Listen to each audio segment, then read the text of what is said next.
Assalamualaikum warahmatullahi wabarakatuh. Kembali lagi bersama gue Alvan. Kali ini gue akan menceritakan sebuah pengalaman horor yang dialami oleh salah satu teman gue. Sebut saja Mawar. Sebelumnya kita intro dulu.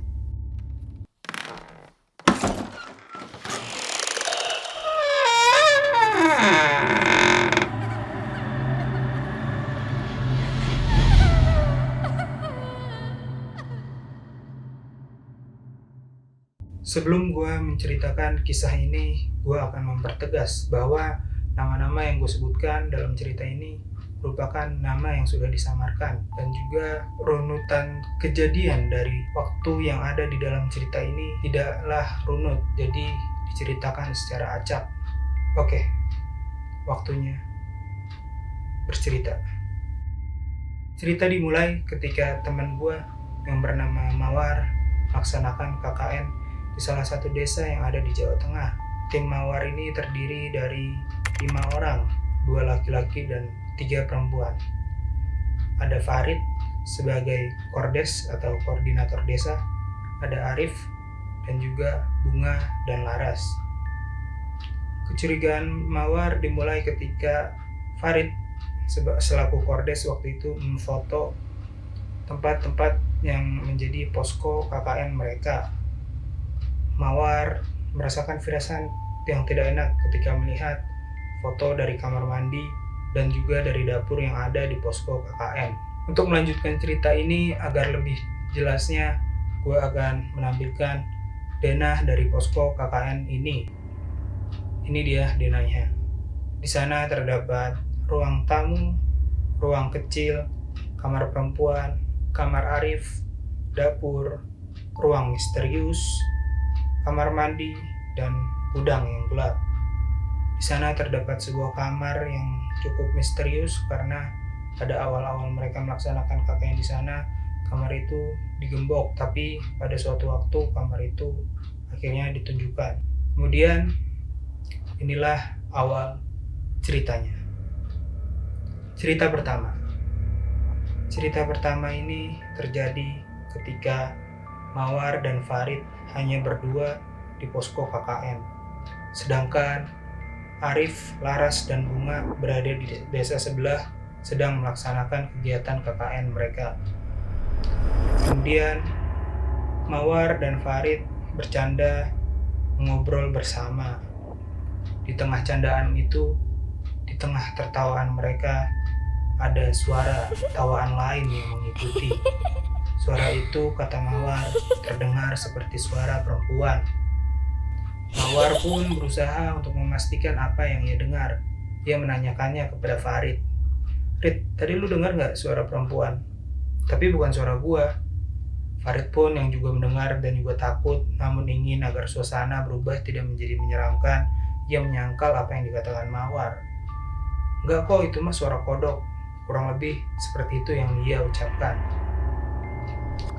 Kemudian mereka pun kembali mencairkan suasana dan menunggu teman-temannya pulang kembali ke posko mereka. Kemudian cerita kedua. Cerita kedua ini terjadi ketika Mawar dan Bunga sedang memasak di dapur. Farid sedang ada di rumah Pak RT dan Arif sedang ada di kamarnya. Farid saat itu berada di rumah Pak RT untuk bermain game online karena di rumah Pak RT terdapat wifi. Kemudian Mawar marah karena anak laki-laki tidak ada yang membantunya. Dia marah dengan mengucapkan kalimat bahasa Jawa kurang lebihnya seperti ini. "Boh toh, sing siji dolan game sing siji turu." Ketika Mawar mengucapkan kata turu, terdapat seseorang yang mengikuti ucapannya, namun itu bukan salah satu dari Mawar ataupun Bunga ataupun Laras, karena saat itu Laras sedang pergi keluar kota. Mendengar suara itu, sontak Mawar langsung pergi dari dapur dan lempar panci yang ia genggam, dan juga Bunga yang saat itu sedang masak bersama Mawar juga sontak kaget dan melempar pisau yang sedang ia pegang. Karena Bunga saat itu juga mendengar apa yang didengar Mawar. Kemudian cerita berlanjut pada cerita ketiga. Cerita ini terjadi ketika Mawar sedang ingin pergi ke kamar mandi. Mawar ditemani oleh Farid karena kamar mandi yang sudah dijelaskan di awal cukup menyeramkan bagi Mawar. Dan Farid juga sering menemani beberapa anak perempuan untuk pergi ke kamar mandi di malam hari. Saat itu Farid menunggu Mawar di luar pintu, dan tiba-tiba Farid mendengar suara Mawar yang menyauti dirinya. Dan Farid pun menyaut panggilan Mawar, dan Mawar mendengar suara Farid yang memanggilnya. Dan ketika itu keran sudah dinyalakan oleh Mawar, maka Mawar mematikan keran yang sudah dinyalakan dan menyahut kembali kepada Farid. "Ada apa sih, Rit?" Kemudian Farid pun bilang, "Tadi lo manggil gua dari luar pintu." Terus Mawar selesai dari urusan di kamar mandinya dan dia keluar dari kamar mandi dan dia memastikan kembali apa yang dibicarakan oleh Farid. "Rit, kenapa sih? Tadi manggil gua?" Farid pun menjawab, "Lah tadi kan lu duluan yang manggil gua, terus juga sambil nyanyi-nyanyi di dalam." Mawar pun bingung karena ia tidak memanggil Farid, apalagi menyanyi bersenandung di dalam kamar mandi, karena kamar mandinya aja sangat menyeramkan baginya. Kemudian cerita berlanjut. Cerita ini terjadi ketika di siang hari. Saat itu tiba-tiba saja kunci motor hilang. Kunci motor hilang dan semuanya berusaha untuk mencari kunci motor itu. Sudah muter-muter, tidak menemukannya selama kurang lebih 1 jam. Dan tiba-tiba Farid bilang ke semua orang, "Tuh guys, lihat." Dengan kaget pun semua orang melihat apa yang ditunjukkan oleh Farid. Itu adalah kunci motornya. Kunci motor itu terletak di atas jok motor. Tempat semua orang lalu lalang, namun tidak ada yang melihatnya saat itu, sebelum Farid menunjukkannya. Cerita ini memang mungkin terdengar kurang seram, tapi biasanya yang seperti ini memang sering terjadi. Kemudian cerita selanjutnya, saat itu Mawar sudah dalam posisi tertidur atau setengah tidur. Tiba-tiba Bunga membangunkannya. War, bangun dong.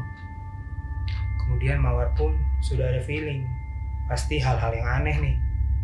Dan Mawar pun bangun. "Ada apa sih?" Terus Bunga pun langsung bilang ke Mawar, "Tuh lihat tuh, handbody-nya gerak sendiri." Mawar pun melihat handbody itu yang memang berpindah. Tapi Mawar itu sebelumnya sudah mendengar suara srek dan dia tidak berpikir bahwa srek itu adalah merupakan suara handbody yang berpindah dengan sendirinya. Kemudian cerita selanjutnya terjadi pada malam hari lagi. Saat itu Mawar sangat kebelat untuk BAB di malam hari. Saat itu Farid sudah tertidur lelap, jadi dia memberanikan dirinya sendiri untuk pergi ke kamar mandi. Dan setelah selesai dari kamar mandi, dia pun kembali lagi ke kamarnya. Saat dia kembali ke kamarnya, dia mendengar suara. Suara itu adalah suara ember yang bergerak sendiri. Kenapa suara itu bisa terdengar? Kita juga tidak tahu, tapi yang jelas dari penjelasan Mawar, ember itu sudah diisi penuh oleh dia, tapi ember itu bisa bergerak sendiri dengan suaranya, cekrek gitu, srek gitu, kurang lebih seperti itu. Kemudian cerita selanjutnya juga terjadi pada malam hari. Saat itu semua orang sudah tertidur lelap. Mawar hanya sendiri dan menelpon dengan temannya di ruang tamu.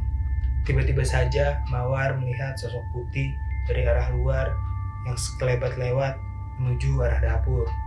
Mawar pun sontak kaget dan dia langsung lari ke kamarnya. Dan pada pagi harinya Bunga menceritakan bahwa pada malam itu ia mendengar suara gamelan.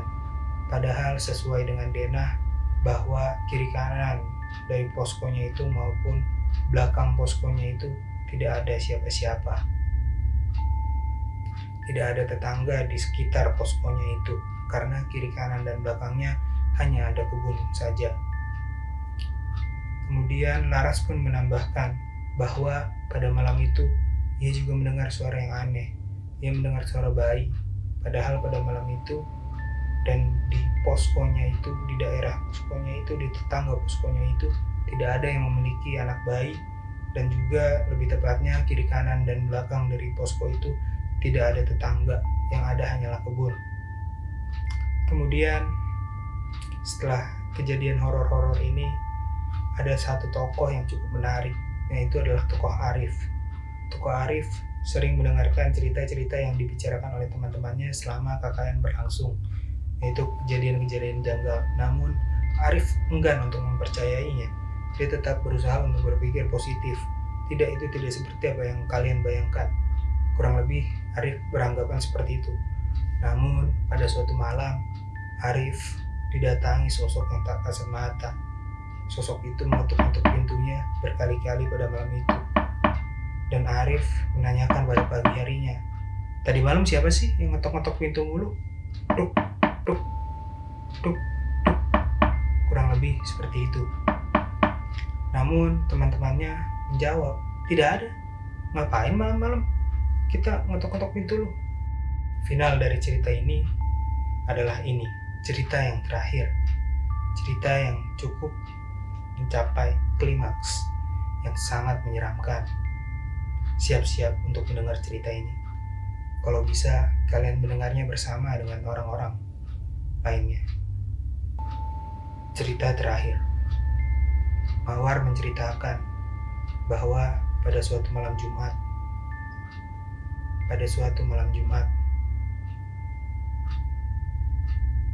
dia kedatangan teman dari desa sebelah, 2 orang teman.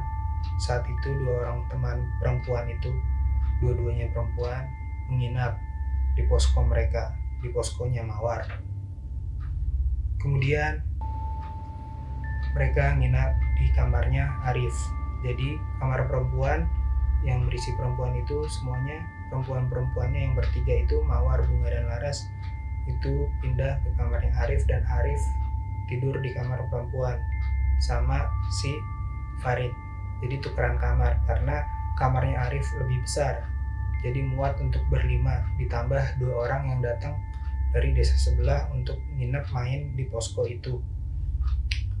Pada malam itu sekitar jam 1, jam 2 terdapat hal-hal mistis yang terjadi.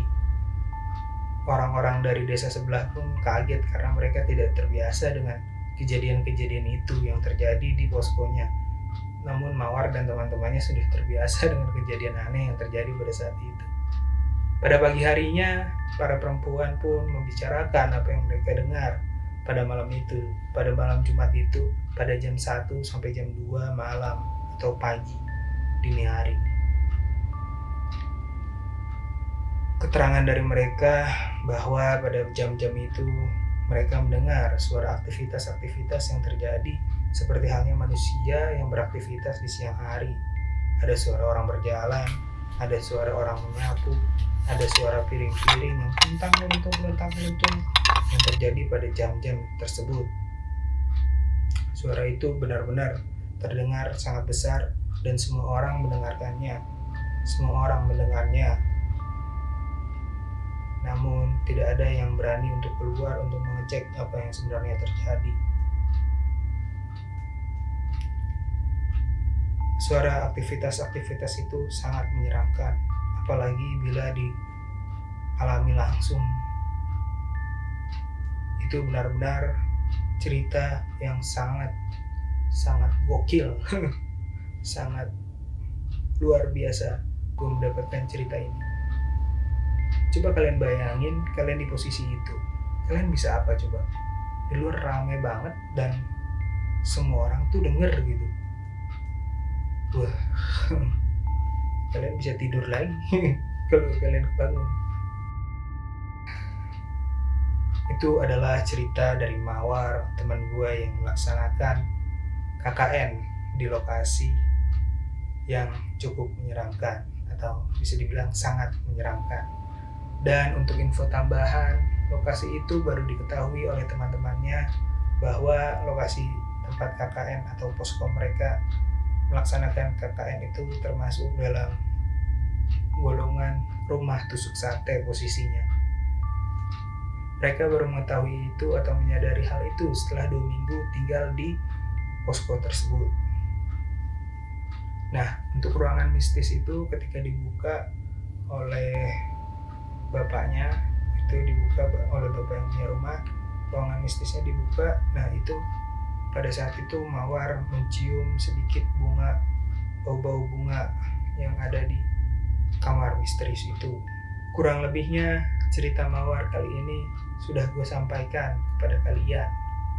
Jika kalian menyukai cerita ini, silakan di like. Jika tidak suka, nggak apa-apa di dislike.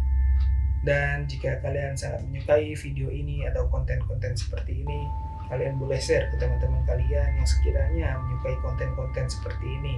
Dan jika kalian bersedia membagikan cerita kalian kepada gua dan bersedia untuk dibagikan kembali kepada penonton semuanya, maka kalian bisa email gua di bawah ini. Terima kasih telah memberikan kesempatan kepada gua untuk menceritakan kisah yang diceritakan oleh Mawar kepada kalian semua. Sampai jumpa di video gua selanjutnya. Selamat tinggal.